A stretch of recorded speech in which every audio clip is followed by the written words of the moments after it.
Sir मेरा एक सवाल है। तेजस्वी यादव ने कहा कि बिहार में हो रहे विकास पर मीडिया में बीजेपी की वजह से जानबूझकर चर्चा नहीं हो रही है। क्या सच में इतना विकास हो रहा है हमारे बिहार में? देखिए, हम लोग बहुत ज्यादा समय इस बात पर लगाते हैं कि बिहार की बदहाली के लिए कौन जिम्मेवार है। जो भी दल सत्ता में नेता रहता है वो यही बताता है कि बिहार में बहुत विकास हो रहा है। जन सुराज अभियान के तहत हम लोग बिल्कुल उल्टी बात बता रहे हैं। मान लीजिए कि जिन नेताओं ने, जिन दलों ने भी बिहार में शासन किया है, सब ने अपने तरीके से अच्छा काम किया। यही तो लोग दावा करते हैं कि हम बहुत अच्छा काम किए हैं। तो मान लिया जाए कि कांग्रेस ने यहाँ 40-45 साल अपने शासन काल में बड़ा अच्छा काम किया।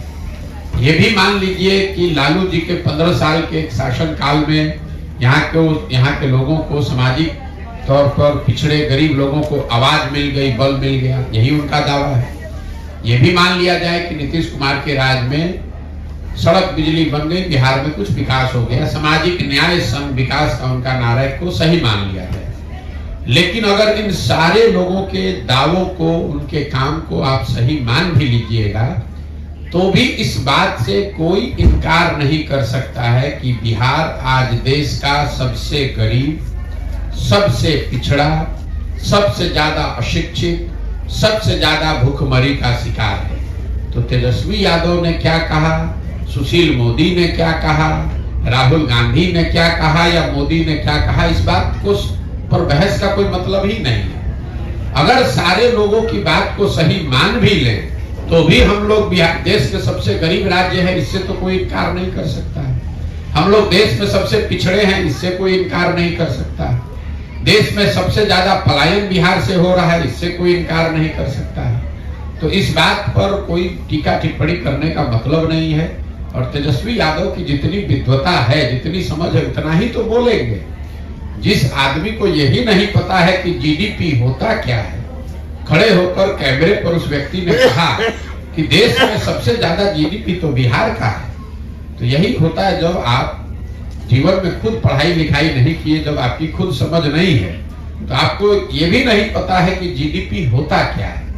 हमने तो कैमरे पर कहा कि तेजस्वी यादव जी अपने और अपने सलाहकारों के साथ बैठ जाएं, 10-15 दिन की तैयारी कर लें और तैयारी करने के बाद, सीखने समझने पढ़ने लिखने के बाद आकर कैमरे पर खाली ये बता दें कि जीडीपी होता क्या है और इसकी गणना कैसे होती है। अगर ये तेजस्वी यादव कैमरे पर बता दें कि जीडीपी क्या होता है और इसकी गणना कैसे होती है, तो मैं आपको बता रहा हूं, ये पूरा अभियान उनके समर्थन में वापस लेकर, उन्हीं का झंडा लेकर, उन्हीं को नेता मानकर घूमूंगा। जिस व्यक्ति को ये पता ही नहीं है कि जीडीपी होता क्या है, भैया स्टेट का जीडीपी क्या होता है, जिस आदमी को पता ही नहीं है, उस पर विकास, वो आदमी विकास पर टीका टिप्पणी कर रहा है और उसको आप लोग गंभीरता से लेते हैं। इसीलिए तो इस दुर्दशा में हम लोग हैं।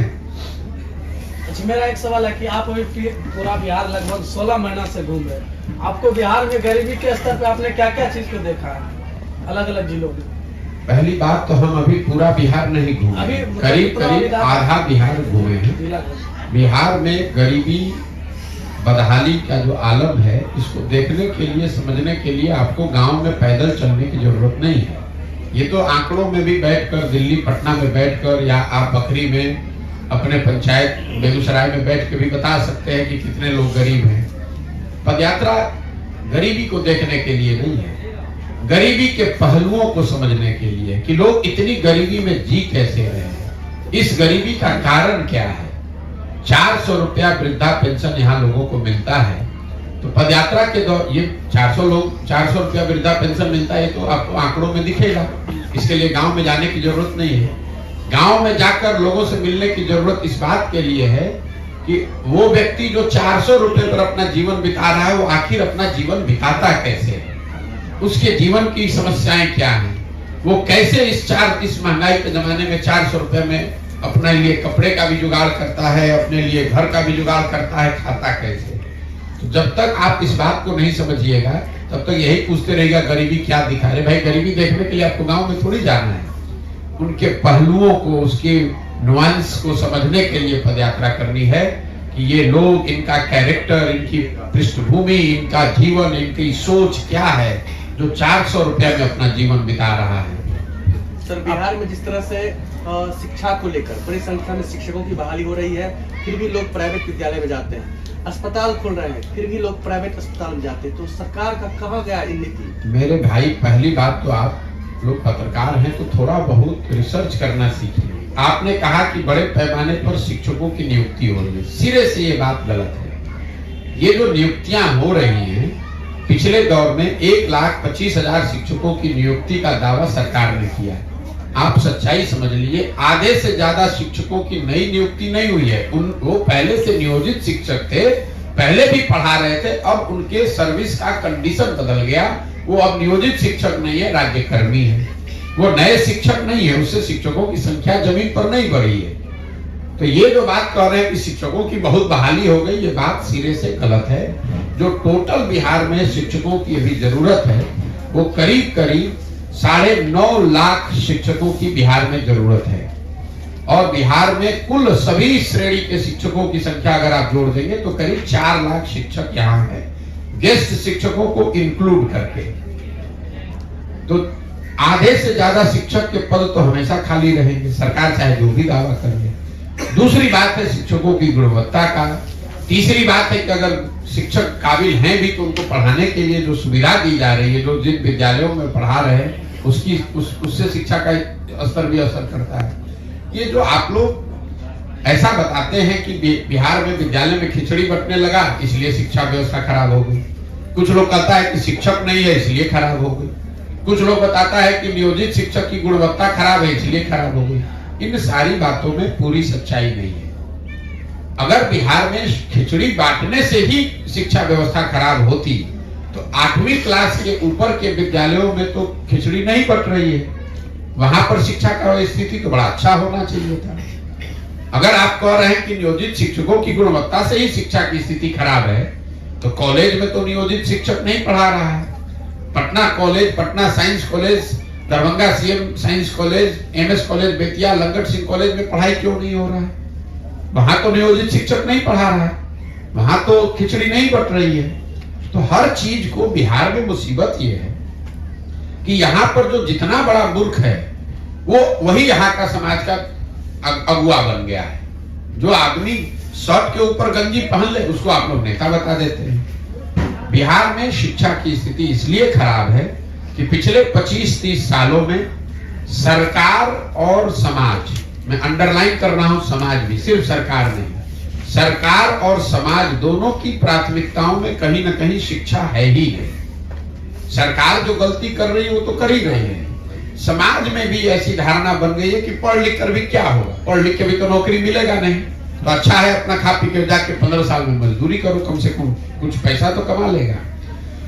सरकार और समाज दोनों के लिए शिक्षा प्राथमिकता नहीं है।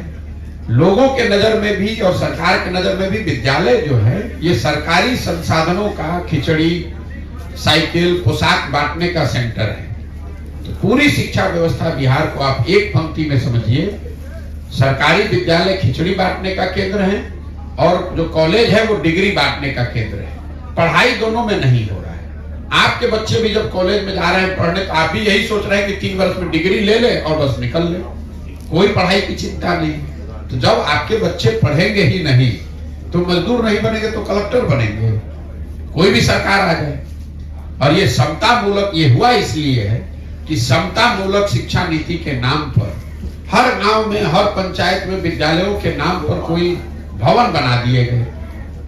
शिक्षा की चिंता नहीं है तो हुआ ये कि जहां विद्यालय है वहां शिक्षक नहीं है, जहां भवन है वहां शिक्षक नहीं है, जहां शिक्षक है वहां भवन नहीं है, जहां दोनों है वहां बच्चे नहीं है, जहां तीनों है वहां पढ़ाई नहीं है। पूरे बिहार को अनपढ़ बना दिया गया। और जो एजुकेशन डिपार्टमेंट है उसमें पढ़ने वाले और पढ़ाने वाले उस पढ़ाई को छोड़कर बाकी सब काम कर रहे हैं। वो खिचड़ी बांट रहे हैं, साइकिल बांट रहे हैं, उनको पोशाक मिल रहा है, पढ़ाई नहीं मिल रही है।